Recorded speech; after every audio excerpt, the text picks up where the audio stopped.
Hi friends, welcome back to ಕನ್ಸುಲಾಗ್. ಎಲ್ಲರೂ ಹೇಗಿದ್ದೀರಾ? ಚೆನ್ನಾಗಿದ್ದೀರಾ ಅಂತ ಭಾವಿಸ್ತೀನಿ. ನಾನು ಕೂಡ ತುಂಬಾ ಚೆನ್ನಾಗಿದ್ದೀನಿ ಫ್ರೆಂಡ್ಸ್. ಇದು ಗುರುವಾರ ಮತ್ತು ಶುಕ್ರವಾರದ ವ್ಲಾಗ್ ಆಗಿರುತ್ತೆ.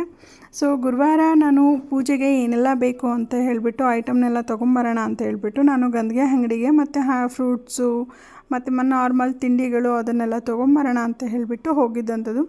ಸೊ ನಾನಿಲ್ಲಿ ಗಂಧಿಗೆ ಐಟಮ್ಗಳನ್ನೆಲ್ಲ ಸ್ವಲ್ಪ ಬೇಕಾಗಿತ್ತು, ಅದನ್ನೆಲ್ಲ ಪರ್ಚೇಸ್ ಮಾಡ್ಕೊಳ್ತಾ ಇದ್ದೆ. ಅದಾದ ನಂತರ ಆನ್ ದ ವೇ ಹೋಗಬೇಕಾದ್ರೆ ನಾನು ಫ್ಲವರ್ ಡೆಕೋರೇಷನ್ಗೆ ಐಡಿಯಾ ಇರಲಿಲ್ಲ, ಜಸ್ಟ್ ಶೋಗಿಡೋಣ ಅಂತ ಹೇಳಿಬಿಟ್ಟು ತೊಗೊಳ್ಳೋಣ ಅಂತ ಹೇಳಿಬಿಟ್ಟು ಇಲ್ಲಿ ತೊಗೊಳ್ತಾ ಇದ್ದೀನಿ. ಸೊ ಇಲ್ಲಿ ತೊಗೊಂಡು ಆದಮೇಲೆ ನಾನು ಯಾವುದೇ ಥರದ್ದು ತಿಂಡಿಗಳು ಮನೇಲಿ ಮಾಡಿಲ್ಲ ಫ್ರೆಂಡ್ಸ್. ನಾನು ಹೊರಗಡೆ ತೊಗೊಂಬಂದೆ. ಏನಕ್ಕೆ ಅಂದರೆ ಆಲ್ಮೋಸ್ಟ್ ನಂದು ಪ್ರೀವಿಯಸ್ ವಿಡಿಯೋ ನೋಡಿರೋರಿಗೆ ಗೊತ್ತಾಗತ್ತೆ. ಸೊ ಯಾವ ರೀತಿ ಅಂದರೆ ಎಲ್ಲಿಗೆ ಹೋಗಿದ್ದೆ, ಏನು ಎಲ್ಲ ಹೇಗಿತ್ತು ನಂದು ಬ್ಯುಸಿ ಶೆಡ್ಯೂಲ್ಸು ಅಂತ ಹೇಳಿಬಿಟ್ಟು. ಸೊ ಹಾಗಾಗಿ ಈ ವರ್ಷ ನಾನು ಯಾವುದೇ ಥರದ ಅಡುಗೆ ನಾನು ಮಾಡಿಲ್ಲ, ಹೊರಗಡೆಯಿಂದನೇ ತೊಗೊಂಬಂದ್ಬಿಟ್ಟೆ ದೇವ್ರ ಮುಂದೆಗೆ ಇಡೋದಕ್ಕೆ. ಸೊ ಏನು ಕರ್ಜಿಕಾಯಿ ಆಗಿರ್ಬೋದು, ಸ್ವೀಟ್ ಆಗಿರ್ಬೋದು, ನಿಪ್ಪಟ್ಟು, ಕೋಡ್ಬಳೆ, ಈ ಥರ ಯಾವುದೇ ಒಂದು ಅಡುಗೆನೂ ಸಹ ನಾನು ಮಾಡಿಲ್ಲ. ಸೊ ಹೊರಗಡೆಯಿಂದ ತೊಗೊಂಬಂದಿರೋ ಅಂಥದ್ದು. ಮತ್ತು ಬ್ಯಾಕ್ ಡ್ರಾಪ್ ಡೆಕೋರೇಷನ್ಗೆ ಅಂತ ಹೇಳ್ಬಿಟ್ಟು ನಾನು ಇಲ್ಲಿ ನೋಡೋಣ ಏನಾದರೂ ಚೆನ್ನಾಗಿತ್ತು ಅಂದರೆ ತೊಗೊಳ್ಳೋಣ ಅಂತ ಹೇಳ್ಬಿಟ್ಟು ಈ ಒಂದು ಬ್ಯಾಂಗಲ್ ಸ್ಟೋರ್ಗೆ ಬಂದೆ. ಸೊ ಸ್ವಲ್ಪ ಬಳೆನೂ ಬೇಕಾಗಿತ್ತು ಮತ್ತು ನನಗೂ ಸ್ಯಾರಿಗೆ ಬಳೆ ಬೇಕಾಗಿತ್ತು. ಅದನ್ನೆಲ್ಲ ತೊಗೊಂಡು ಬ್ಯಾಕ್ ಡ್ರಾಪ್ಗೆ ಒಂದಷ್ಟು ಇದನ್ನೆಲ್ಲ ತೊಗೊಂಡು ಇಲ್ಲಿ ಒಂದು ದೀಪ ನೋಡಿದೆ, ಚೆನ್ನಾಗಿತ್ತು. ಬಟ್ ಚೆನ್ನಾಗಿತ್ತು ಆ್ಯಂಟಿಕ್ ಪೀಸು. ಸೊ ತುಂಬ ಕಾಸ್ಟ್ಲಿ, ಎಕ್ಸ್ಪೆನ್ಸಿವ್ ಅನ್ನಿಸ್ತು. ಮತ್ತು ಅದನ್ನು ಅಷ್ಟೇ, ಎಲಿಫೆಂಟ್ನೂ ಅಷ್ಟೇ ತುಂಬಾ ಎಕ್ಸ್ಪೆನ್ಸಿವ್ ಅಂತ ಹೇಳಿದ್ರು. ಸೊ ಹಾಗಾಗಿ ನಾನು ನೋಡಿ ಜಸ್ಟ್ ಹಾಗೆ ಇಟ್ಬಿಟ್ಟೆ, ಬೇಡ ಅಂತ ಹೇಳ್ಬಿಟ್ಟು. ಮತ್ತು ಬ್ಯಾಕ್ ಡ್ರಾಪ್ಗೆ ಈ ಥರ ಫ್ಲವರ್ದು ಎಲ್ಲ ತೊಗೊಂಡು ಮತ್ತೆ ಮನೆಗೆ ಬಂದು ನಾನು ಇವಾಗಷ್ಟೇ ಎಲ್ಲ ತೆಗೆದು ವಾಶ್ ಮಾಡಿ ಇಟ್ಟಿದ್ದೆ ಅಲ್ಲ ಅವತ್ತು. ಸೊ ಅದನ್ನೆಲ್ಲ ಹಾಕ್ತಾ ಇದ್ದೀನಿ. ಸೊ ಹಾಕಿಬಿಟ್ಟು ಇಲ್ಲಿ ಮತ್ತು ಪೂಜಾ ರೂಮ್ಗೆ ಎಲ್ಲದಕ್ಕೂ ಹಾಕ್ಕೊಳ್ತಾ ಇದ್ದೀನಿ. ನಾನು ಫಸ್ಟ್ ಇಲ್ಲಿ ಮೇನ್ ಡೋರ್ಗೆ ಯೆಲ್ಲೋ ಕಲರ್ದು ಫ್ಲವರ್ ಹಾಕಿದ್ರೆ ಹೇಗಿರುತ್ತೆ ಏನು ಅಂತ ಚೆಕ್ ಮಾಡಿದೆ. ಬಟ್ ಯಾಕೋ ನನಗೆ ಅಷ್ಟು ಚೆನ್ನಾಗಿ ಕಾಣಿಸ್ತಿದೆ ಅನ್ನಿಸ್ಲಿಲ್ಲ. ಯಾಕಂದರೆ ನಮ್ಮದು ಮೇನ್ ಡೋರ್ ವಾಲೂ ಕ್ರೀಮ್ ಕಲರ್ ಇರೋದ್ರಿಂದ ವೈಟ್ ಆ್ಯಂಡ್ ಯೆಲ್ಲೋ ಅಷ್ಟು ಚೆನ್ನಾಗಿ ಕಾಣಲ್ಲ ಅಂತ ಹೇಳ್ಬಿಟ್ಟು ನಾನು ಬೇಡ ಅಂತೇಳಿ ಮತ್ತೆ ನಾನು ರೆಡ್ ರೋಸೇ ಹಾಕಿದೆ. ಅದಾದ ನಂತರ ಎಲ್ಲ ದೇವ್ರ ಮನೆಗೆ ಮತ್ತು ಮೇನ್ ಡೋರ್ಗೆ ಎಲ್ಲ ರೆಡಿ ಮಾಡಿದ್ದಾದಮೇಲೆ ನಾನಿಲ್ಲಿ ಬ್ಯಾಕ್ ಡ್ರಾಪ್ಗೆ ರೆಡಿ ಮಾಡೋಣ ಅಂತ ಹೇಳ್ಬಿಟ್ಟು ಮಾಡ್ತಾಯಿದ್ದೀನಿ. ಹೇಗೆ ಬರುತ್ತೆ ಏನು ಅಂತ ನೋಡಿ. ಈ ಒಂದು ವಿಡಿಯೋ ಇಷ್ಟ ಆದರೆ ಪ್ಲೀಸ್ ಲೈಕ್, ಶೇರ್, ಕಮೆಂಟ್ ಮಾಡೋದನ್ನ ಮರಿಬೇಡಿ. ಯಾರೆಲ್ಲ ನನ್ನ ಚಾನಲ್ನ ಹೊಸದಾಗಿ ನೋಡ್ತಿದ್ದೀರಾ ಪ್ಲೀಸ್ ಸಬ್ಸ್ಕ್ರೈಬ್ ಮಾಡ್ಕೊಂಡು ಸಪೋರ್ಟ್ ಮಾಡಿ ಅಂತ ಕೇಳ್ಕೊಳ್ತೀನಿ. ಸೊ ಅದಾದಮೇಲೆ ಇಲ್ಲಿ ನಾನು ಕೆಲವೊಂದು ಬ್ಯಾಕ್ ಡ್ರಾಪ್ನ ನಾನು ರೆಡಿ ಮಾಡಿದೆ. ಅದಾದಮೇಲೆ ಯಾವ ರೀತಿ ಕಾಣಿಸುತ್ತೆ ಅಂತ ಹೋಗಿ ನೋಡೋದು, ಮತ್ತೆ ಬರೋದು, ಮತ್ತೆ ನೋಡೋದು, ಇದೇ ಥರ. ಯಾಕಂದರೆ ನನಗೆ ಮೊದಲು ಸ್ಯಾಟಿಫೈ ಆಗಬೇಕು, ಅಂದರೆ ನನಗೆ ಮಾತ್ರ ಫಸ್ಟ್ ಖುಷಿ ಕೊಟ್ಟರೆ ನೆಕ್ಸ್ಟ್ ನಾನು ಅದನ್ನು ಓಕೆ ಮಾಡಿ ಬಿಡ್ತೀನಿ. ಇಲ್ಲ ಅನ್ನೋದಾದರೆ ಮತ್ತೆ ಚೇಂಜ್ ಮಾಡಿ ಮಾಡ್ತಾನೇ ಇರ್ತೀನಿ. ಸೊ ಹಾಗಾಗಿ ನಾನಿಲ್ಲಿ ಒಂದು ಇವಾಗ ಇಡ್ತಿದ್ದೀನಿ ನೋಡಿ ಫ್ಲವರು, ಅದನ್ನು ಹಿಟ್ಟು ನೋಡಿದೆ. ಅಂದರೆ ಬ್ಯಾಕ್ ಆ ಥರ ಎಲ್ಲ ರೆಡಿ ಮಾಡಿಬಿಟ್ಟು ಫ್ರಂಟ್ ಏನೋ ಒಂಥರ ಖಾಲಿ ಅನಿಸಿದೆ, ಏನು ಮಾಡೋದು ಅಂತ ಅಂದ್ಕೊಂಡು ನೋಡ್ತಾ ಇರ್ಬೇಕಾದ್ರೆ ನಂದು ಆರ್ಟಿಫಿಷಿಯಲ್ದು ಒಂದಷ್ಟು ಫ್ಲವರ್ಸ್ದಿತ್ತು. ಸೊ ಅದನ್ನು ನಾನು ಈ ಥರ ಹ್ಯಾಂಗ್ ಮಾಡೋಣ ಅಂತ ಹೇಳ್ಬಿಟ್ಟು ಮಾಡ್ತಾಯಿದ್ದೀನಿ. ಬಟ್ ಏನಂದರೆ ಅದು ಅಷ್ಟು ನನಗೆ ಲುಕ್ ಕಾಣಿಸ್ಲಿಲ್ಲ, ಏನೋ ಒಂಥರ ಜಿಗಿ ಅನ್ನೋ ಥರ ಅನ್ನಿಸ್ತಿತ್ತು. ಸರಿ ಅಂತ ಹೇಳ್ಬಿಟ್ಟು ಅದನ್ನು ನೋಡಿ ನಾನು ಫಸ್ಟ್ ಒಂದ್ಸಲ ಹಾಕಿಬಿಟ್ಟು ನೋಡೋಣ, ಇನ್ ಕೇಸ್ ಚೆನ್ನಾಗಿ ಬಂದರೆ ಇಡೋಣ, ಇಲ್ಲ ಅಂದರೆ ತೆಗೆದ್ಬೇಡ ಅಂತ ಹೇಳ್ಬಿಟ್ಟು ನಾನು ಮಾಡ್ತಾಯಿದ್ದೀನಿ. ಸೊ ನನ್ನ ಮಕ್ಕಳು ಮತ್ತು ನನ್ನ ನೇಬರ್ ಫ್ರೆಂಡು ಎಲ್ಲರೂ ಸಹ ನನಗೆ ಹೆಲ್ಪ್ ಮಾಡಿದ್ರು. ತುಂಬಾ ಖುಷಿ ಅನ್ನಿಸ್ತು.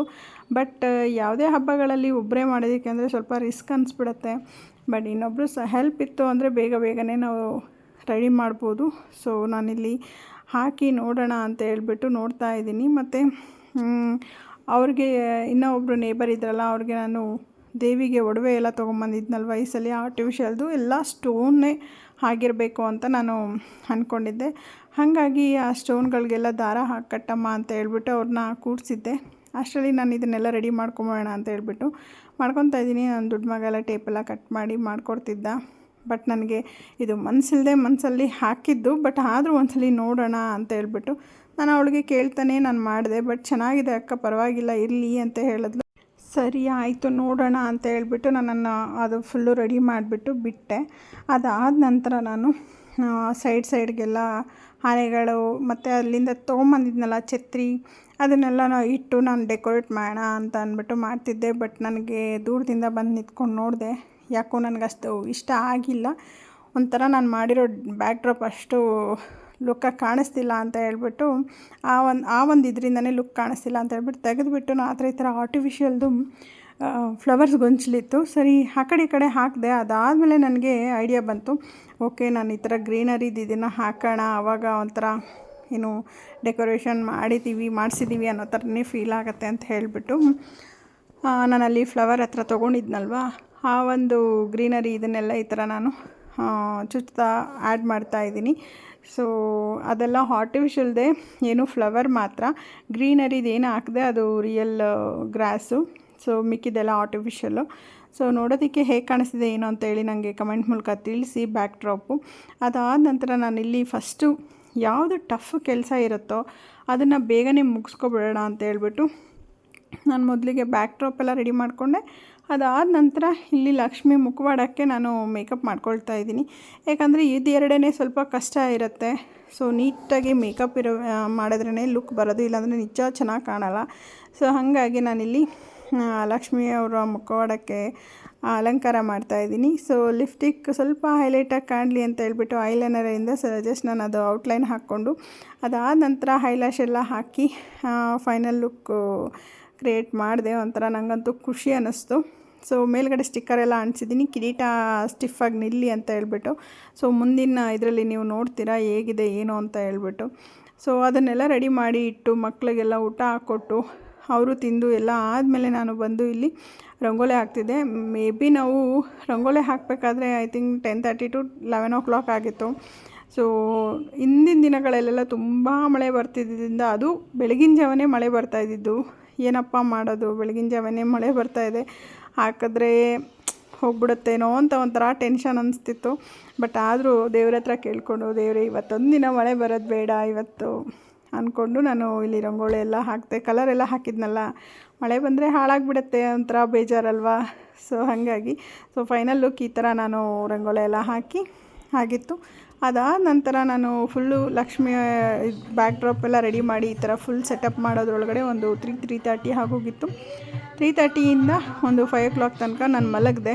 ಇಲ್ಲ ಅಂದರೆ ನಿಜ ಅಷ್ಟು ಮೂಡಿರಲ್ಲ ಅಡುಗೆ ಅಂದರೆ ಬೆಳಿಗ್ಗೆ ಪೂಜೆಗೆ ಆಗಲಿ ಬೇರೆ ಬೇರೆ ಕೆಲಸಗಳಿಗೆ ಆಗಲಿ ಮೂಡಿರಲ್ಲ. ಸೊ ಹಾಗಾಗಿ ನಾನು ಬೇಗನೆ ಮಲಗಿಬಿಟ್ಟೆ. ಅಂದರೆ 3:30 to 5 o'clock ತನಕ ಮಲಗಿದೆ.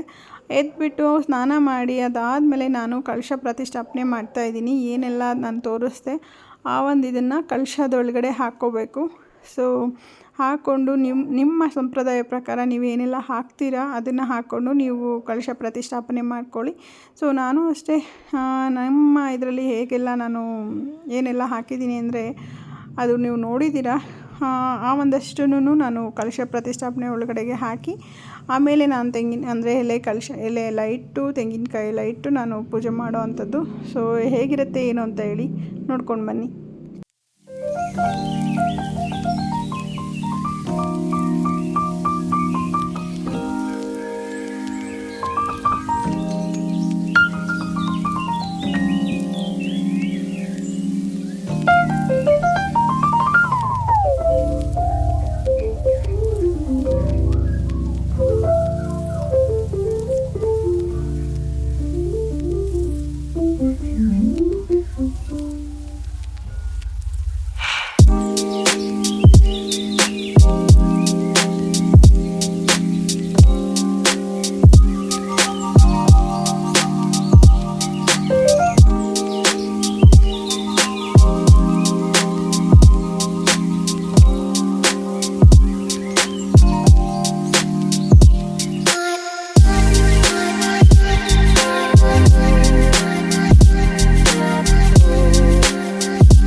ಸೊ ಫೈನಲಿ ನಾವು ಪೂಜೆ ಎಲ್ಲ ಆಯಿತು, ಚೆನ್ನಾಗಿ ಅನ್ನಿಸ್ತು. ಖುಷಿಯಿಂದ ಎಲ್ಲರೂ ಸೇರಿ ಪೂಜೆ ಮಾಡಿ ಅಮ್ಮನವರ ಫೈನಲ್ ಲುಕ್ ಈ ಥರ ಇದೆ. ಸೊ ಹೇಗೆ ಅನ್ನಿಸ್ತು ಏನು ಅಂತ ಹೇಳ್ಬಿಟ್ಟು ನನಗೆ ಕಮೆಂಟ್ ಸೆಕ್ಷನಲ್ಲಿ ತಿಳಿಸಿ. ಸೊ ನಾನು ಹೇಗೆ ಬಂದಿದೆ ಅನ್ನೋದನ್ನು ಸಹ ನೀವು ಕಮೆಂಟ್ ಸೆಕ್ಷನಲ್ಲಿ ತಿಳಿಸಿ. ಮತ್ತು ಈ ಒಂದು ದಿನ ಹೇಗಿತ್ತು ಏನು ಅಂತ ಹೇಳ್ಬಿಟ್ಟು ನಾನು ಲೈವ್ಗೆ ಬಂದು ನಾನು ನಿಮಗೆ ಶೇರ್ ಮಾಡಿದ್ದೀನಿ. ಸೊ ಆ ಒಂದು ನನ್ನ ಯೂಟ್ಯೂಬ್ ಅಕೌಂಟಲ್ಲಿ ಇದೆ, ನನ್ನ ಪೇಜಲ್ಲಿ. ಸೊ ನೀವು ಹೋಗಿ ಚೆಕ್ ಮಾಡಿ. ಸೊ ಅವತ್ತಿನ ದಿನ ಹೇಗೆಲ್ಲ ಇತ್ತು ಏನು ಅನ್ನೋದನ್ನು ನಾನು ಲೈವಲ್ಲಿ ತೋರಿಸಿದ್ದೀನಿ. ಸೊ ನೀವು ಅಲ್ಲಿ ನೋಡ್ಬೋದು. ಅದಾದ ನಂತರ ನೋಡಿ ಇದು ಎಷ್ಟು ಚೆನ್ನಾಗಿದೆ ಅಲ್ಲ ಫ್ರೆಂಡ್ಸ್, ನನಗಂತೂ ಸಖತ್ ಇಷ್ಟ ಆಯಿತು. ಬಟ್ ಲೆಗ್ಸು ನಾನು ಈ ಥರ ಡಿಫ್ರೆಂಟಾಗಿ ಏನಾದರೂ ಸ್ಯಾರಿ ಡ್ರೆಪ್ ಮಾಡೋಣ ಅಂತ ಹೇಳ್ಬಿಟ್ಟು ಮಾಡಿರೋ ಅಂಥದ್ದು. ಹೇಗೆ ಬಂತು ಏನು ಅಂತೇಳಿ ನನಗೆ ಕಮೆಂಟ್ ಸೆಕ್ಷನಲ್ಲಿ ತಿಳಿಸಿ. ಸೊ ನನಗಂತೂ ತುಂಬಾ ಇಷ್ಟ ಆಯಿತು. ಬಟ್ ಚಿಕ್ಕ ಪ್ಲೇಸು ಒಂಥರ ಹಿಕ್ಕಟ್ಟಾಗ್ಬಿಡುತ್ತೇನೋ ಅಂದ್ಕೊಂಡಿದ್ದೆ, ಬಟ್ ಆ ಥರ ಏನೂ ಅನ್ನಿಸ್ಲಿಲ್ಲ. ಒಂಥರ ಖುಷಿ ಅನ್ನಿಸ್ತು. ಲಕ್ಷಣವಾಗಿ ತುಂಬಾ ಚೆನ್ನಾಗಿ ಕಾಣಿಸ್ತಿದ್ರು ಅಂತಲೇ ಹೇಳ್ಬೋದು. ಹತ್ತಿರದಿಂದ ಝೂಮ್ ಹಾಕಿ ತೋರಿಸ್ತಿದ್ದೀನಿ ನೋಡಿ, ಹೇಗೆ ಅನ್ನಿಸ್ತು ಏನು ಅಂತೇಳಿ ನನಗೆ ಕಮೆಂಟ್ ಸೆಕ್ಷನಲ್ಲಿ ತಿಳಿಸಿ. ಈ ಒಂದು ವ್ಲಾಗ್ ಇಷ್ಟ ಆಗಿದೆ ಅಂತ ಭಾವಿಸ್ತೀನಿ. ಇಷ್ಟ ಆಗಿದರೆ ಪ್ಲೀಸ್ ಹೀಗೆ ಸಪೋರ್ಟ್ ಮಾಡಿ ಅಂತಲೂ ಕೇಳ್ಕೊಳ್ತೀನಿ. ಸೊ ಎಲ್ಲರಿಗೂ ವರಮಹಾಲಕ್ಷ್ಮಿ ಹಬ್ಬದ ಹಾರ್ದಿಕ ಶುಭಾಶಯಗಳು ಅಂತ ಹೇಳೋದಕ್ಕೆ ಇಷ್ಟಪಡ್ತೀನಿ. ಸೊ ನಿಮಗೆ ನಿಮ್ಮ ಕುಟುಂಬದವರಿಗೆ ಆಯುಸ್ಸು ಆರೋಗ್ಯ ಎಲ್ಲ ಕೊಟ್ಟು ಆ ದೇವಿ ಕಾಪಾಡಲಿ ಅಂತಲೂ ಸಹ ಕೇಳ್ಕೊಳ್ತೀನಿ. ಜೊತೆಗೆ ನಮ್ಮ ಮನೆಯ ವರಮಹಾಲಕ್ಷ್ಮಿ ಹಬ್ಬದ ಆಚರಣೆ ಹೀಗಿತ್ತು. ನಿಮಗೆಲ್ಲರಿಗೂ ಇಷ್ಟ ಆಗಿದೆ ಅಂತ ಭಾವಿಸ್ತೀನಿ. ಇಷ್ಟ ಆಗಿದರೆ ಹೀಗೆ ಸಪೋರ್ಟ್ ಮಾಡಿ. Thank you. See in the next vlog. Bye.